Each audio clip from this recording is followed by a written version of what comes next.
두 번째로서는 치료용 항체의 역사와 그리고 어떠한 기술들이 현재 개발되고 있는지에 대해서 여러분들한테 설명을 드리도록 하겠습니다. 치료용 항체를 보통 여러분들이 구글링을 하게 되면 매직 불릿이라는 말이 상당히 많이 나옵니다. 이 매직 불릿이라는 것은 우리나라 말로 마법의 총알이라고 얘기를 하는데요. 이런 매직 불릿이라는 말을 처음으로 주조를 했던 과학자분은 독일의 과학자로 알려져 있는 폴 에를리 박사님이 계시고요. 이 폴 에를리 박사님은 보통 디프테리아 그 세균이 우리 몸 안에 들어오게 되면 급성 호흡기 질환을 유발을 하게 됩니다. 그래서 이런 디프테리아 세균이 독소를 이제 내면서 이러한 질환을 일으킨다라고 알려져 있는데요. 이 폴 에를리에 박사님 같은 경우에는 디프테리아 독소를 동물에다가 저용량으로 이제 계속적으로 주입을 했고, 이런 것들을 보통 면역이라고 얘기를 하고 있습니다.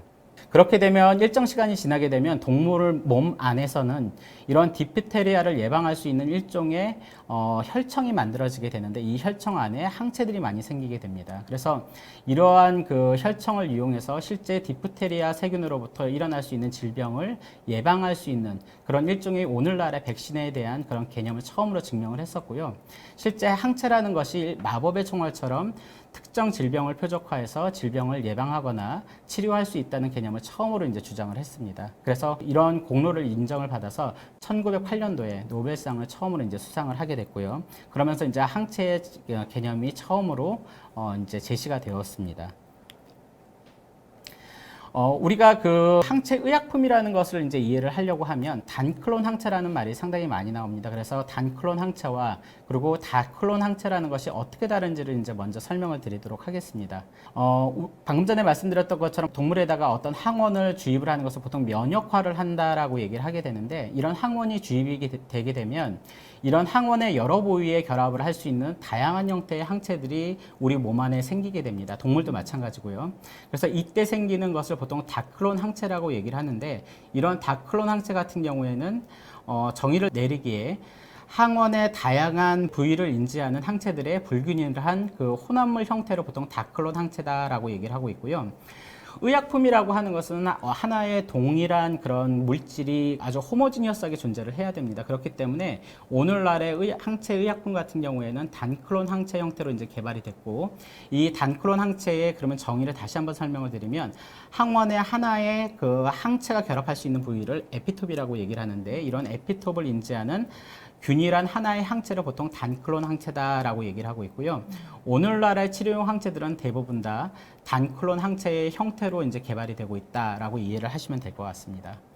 혹시 그런 이유가 혹시 있나요? 다클론 항체로 안 하고 단클론 항체만 하는? 저희가 어떤 치료적인 메커니즘이나 이런 것들을 규명을 하기 위해서는 다클론 항체 같은 경우는 저희가 분석하기가 상당히 어렵고, 그렇기 때문에 하나의 물질이 어떠한 기전을 통해서 실제 질병을 치료할 수 있는지에 대한 그 제시가 반드시 이루어져야 됩니다. 의약품 같은 경우에는 그렇기 때문에 이런 단클론 항체 형태로 개발을 하고 있습니다. 네. 이러한 그 단클론 항체 같은 경우에는 1975년도에 그 대량 생산을 할 수 있는 아주 중요한 기술이 처음으로 이제 개발이 되기 시작을 했고요. 그래서 이런 기술을 하이브리도마 기술이라고 얘기를 하고 있습니다. 이런 하이브리도마 기술 같은 경우에는 1975년도에 코올러와 밀스타인 박사님에 의해서 이제 개발이 됐는데요. 이 기술이 실제로 단클론 항체를 계속적으로 대량 생산할 수 있고 의약품을 만들 수 있는 주요 기술이었기 때문에 1984년도에 노벨상을 또 공동으로 수상을 하게 됩니다. 그래서 아래 그림에서 보시는 것처럼 하이브리도마 기술이라는 것이 어떻게 개발이 되고 있는지를 설명을 해주고 있는데요. 쥐에다가 우리가 항원이라고 하는 것을 이제 주입을 하면 면역화를 시킬 수가 있고요. 그렇게 되면 이제 항체들을 생산할 수 있는 비세포들이 많이 만들어지게 됩니다. 그래서 우리가 쥐에서 이런 마우스의 그 쥐의 비세포를 우리가 얻어낼 수가 있고, 하지만 이런 그 세포들 같은 경우는 우리가 세포 배양을 하는 과정 중에서 몇 번 분열을 하다가 보통은 이제 사멸이 되게 되는 그런 단점을 가지고 있습니다. 그래서 우리가 단클론 항체를 대량 생산을 하려고 하면 이러한 비세포가 계속적으로 항체를 생산을 해야 되기 때문에 무한 증식이 되면 가장 좋은 형태가 되잖아요.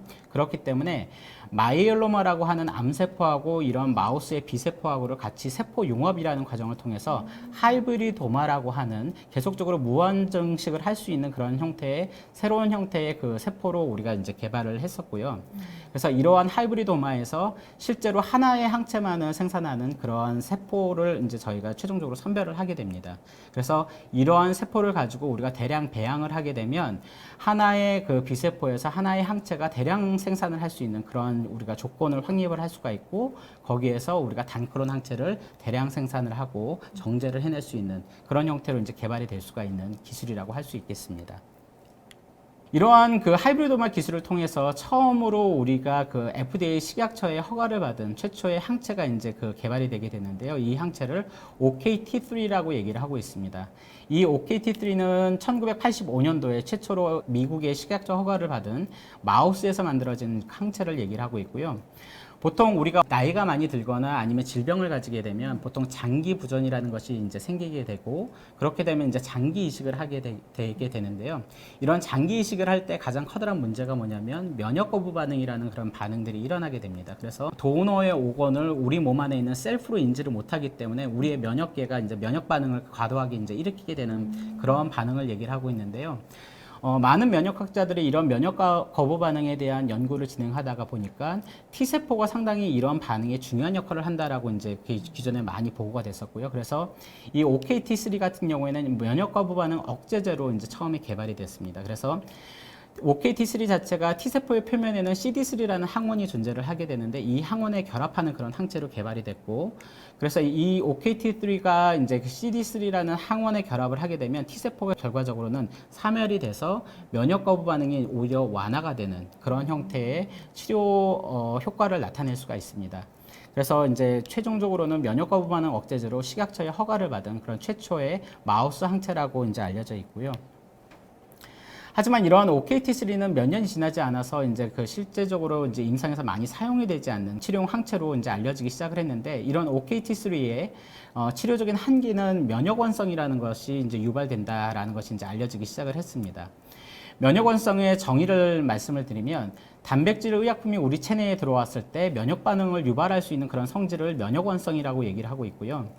아까도 면역계를 설명할 때 잠깐 언급을 했지만, 우리의 면역계 같은 경우에는 외부 물질만을 인지를 보통 하고 있습니다. 그래서 셀프라고 인지를 하게 되면 면역 반응이 일어나지 않고, 하지만 외부 물질이라고 넌셀프로 인지를 하게 되면 면역 반응이 이제 과도하게 활성화되는 그런 기전을 가지게 되는데, 마우스 항체 같은 경우에는 우리 몸 안에 있는 사람의 그 단백질 서열이 아니기 때문에 이 자체를 넌셀프로 보통 우리 면역계가 인지를 하게 됩니다. 그래서 이런 마우스 항체에 대한 또 다른 항체를 만들어서 이런 마우스 항체를 체내에서 빨리 제거를 하려는 그런 메커니즘이 이제 돌기 시작을 하게 되는데요. 그렇기 때문에 이런 OKT3를 치료적인 목적으로 주입을 해도 어느 시간이 지나게 되면 약효가 빨리 감소가 되는 치료적인 한계들이 많이 보고가 되고 있는 그런 상황이었습니다. 그래서 면역원성을 이제 제어를 할 수 있는 그런 기술들이 이제 나오기 시작을 했는데요. 이런 기술을 보통 인간화 기술이다라고 이제 얘기를 하고 있습니다. 이런 인간화 기술은 사람이 아닌 그 non-human species, 예를 들자면 우리가 보통 항체 같은 경우에는 마우스나 렛이나 닭이나 아니면 토끼, 이런 여러 가지 사람이 아닌 종에서 충분히 만들 수가 있고요. 그리고 OKT3 같은 경우는 오히려 마우스에서 만든 처음의 항체라고 이제 말씀을 드렸습니다. 하지만 사람이 아니기 때문에 이런 항체들 같은 경우에는 면역 원성을 충분히 유발을 할 수가 있고, 그렇기 때문에 인간화 기술이라는 방법을 통해서 실제 사람과 유사한 아미노산 서열로 이렇게 대체를 시켜주는, 바꿔주는 이런 기술을 인간화 기술이라고 얘기를 하고 있고요. 이런 인간화 기술을 통해서 면역 원성이 훨씬 더 개선이 된 그런 형태의 항체 치료제를 우리가 개발을 할 수가 있습니다. 이러한 그 인간 항체의 이제 그 대표적인 예들을 이제 설명을 하고 있는데요. 마우스 항체 같은 경우를 보통 서열을 우리가 이제 그 이런 하늘색으로 표현을 하고, 그 다음에 사람의 서열을 이제 파란색으로 표현을 하게 되면, 인간 항체는 크게 두 가지 형태로 나눌 수가 있는데, 하나는 카이머릭 항체가 있고요. 또 하나는 말 그대로 인간 항체가 있습니다. 카이머릭 항체 같은 경우에는 불변 영역이라고 하는 것은 다 사람의 서열로 이제 바꿔주는 그런 항체를 얘기를 하고 있고요. 하지만 항원과 결합을 하는 주요 부위인 가변 영역만을 이제 마우스 서열을 그대로 가지고 있는 그런 형태, 일종의 그래서 우리가 보통 부분 인간화 항체 이렇게 얘기를 하고 있고요. 그리고 또 다른 인간의 항체 같은 경우에는 가변 영역에서 아까 제가 말씀드렸을 때 실제 그 항원과의 결합에 중요한 부분이 CDR이라는 그런 부분이 있다라고 말씀을 드렸는데, 이런 CDR 부분만을 마우스의 서열로 보존을 하고 나머지 스캐폴드에 해당하는 프레임워크 부분까지도 이제 사람의 서열로 전환을 시켜준 그런 형태를 완전 인간의 항체라고 얘기를 하고 있습니다. 하지만 이런 인간 항체를 개발하는 데는 상당히 많은 노력과 비용이 들기 때문에 현재는 인간 항체 형태로, 완전 인간 항체 형태로 개발하는, 치료용 항체를 개발하는 그러한 움직임들도 상당히 많이 있습니다. 그래서 현재는 대부분의 항체 의약품들이 이런 인간화 항체나 완전 인간 항체 형태로 이제 개발이 되고 있다라고 이제 생각을 하셔도 될 것 같습니다. 그 다음에 항체를 실제적으로 이제 제작을 하고 우리가 선별하는 기술들이 이제 개발이 됐는데요. 이러한 그 보통 동물에다가 어떤 항원을 주입을 하게 되면 비세포가 활성화되면서 이제 이 비세포가 항체를 만들게 되는데, 이런 항체 비세포를 우리가 이제 동정을 해낸 다음에 여기에서 항체 유전자를 우리가 분자 생물학적인 기법으로 얻어낼 수가 있습니다. 그래서 일종의 라이브러리라는 것을 이제 제작을 할 수가 있는데요. 보통 이 라이브러리 안에는 한 1억 개 이상의 그 항체들이 포함이 되어 있습니다. 유전자들이.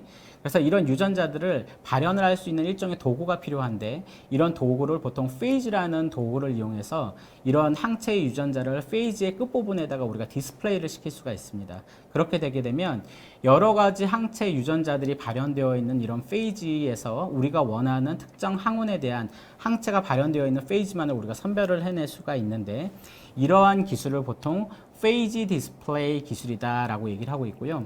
지금 전 세계적인 다국적 제약사뿐만이 아니라 항체를 하는 거의 모든 그런 기업에서 항체를 선별할 때는 이런 페이지 디스플레이 기술을 거의 근간으로 사용을 하고 있습니다.